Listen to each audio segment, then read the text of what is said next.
समस्तंकर मुहरे हस कहीं बंधुटीए बंधु को पाई केते जे खुशी हुए से अंतर ही से कही थाए। तो पिला बेलर बंधु पाठ पढ़ला बेलर बंधु भाई आम कहला आंबुल कथा पाठ पढ़ा कथा पेन नथिबा कथा अभाव कथा ये सबू अभाव भितर आम सबू आज गोटे सुंदर परिवेश भितर टिके नियारा हेई करी अछु।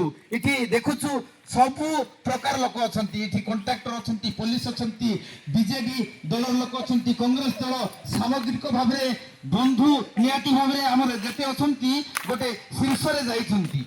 ये जिनिसटा अनुभव होची। तो शेष रे एति कहिबी समस्तंकर जिंति जीवन चलीछि आसंता दिन रे आमे निहाती भाव में तो भारत आमर स्वाधीन होईछि। तो एबे गोटे चर्चार विषय होईछि जे स्वदेशी जिनस आमे व्यवहार करिबा देश को आकु नेबार अछि। आमे तो निहाती भाव में प्रतिटी लोक आकु जाइछु, आमर परिवार पुओ झियो मन